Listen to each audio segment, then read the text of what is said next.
Hello friend, আমি Mohammad Nadim. All টিউটোরিয়ালসে আপনাদের সবাইকে স্বাগত। আশা করি আপনারা সবাই ভালো আছেন। আজকে আমি আপনাদেরকে দেখাবো কিভাবে একটি মেসেঞ্জারে একাধিক ফেসবুক অ্যাকাউন্ট লগ ইন করা যায়। তো তার জন্য আপনারা মেসেঞ্জারের আপডেট ভার্সন ডাউনলোড করে নেবেন। ডাউনলোড করার পর মেসেঞ্জারটি ওপেন করবেন। এই যে ওপেন হয়ে গেল।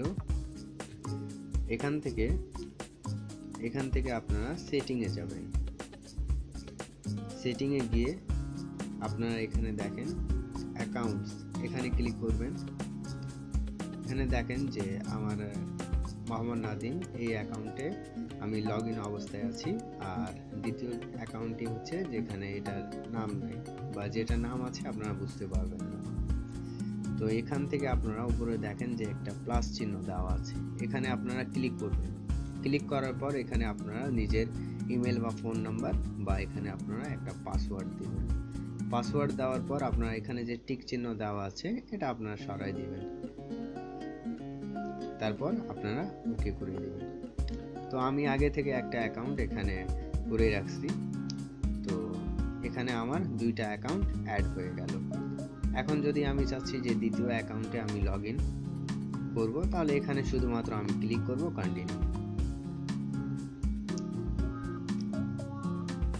Just wait.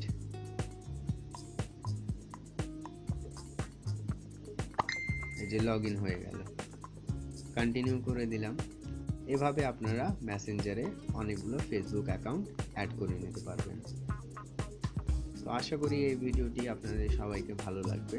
যদি ভালো লাগে তাহলে অবশ্যই আপনারা লাইক করবেন, কমেন্ট করবেন এবং সাবস্ক্রাইব করবেন, এবং ভিডিওটি আপনারা বেশি বেশি করে শেয়ার করবেন। এবং আরও এরকম ভিডিও টিউটোরিয়াল পেতে অবশ্যই অল টিউটোরিয়ালসে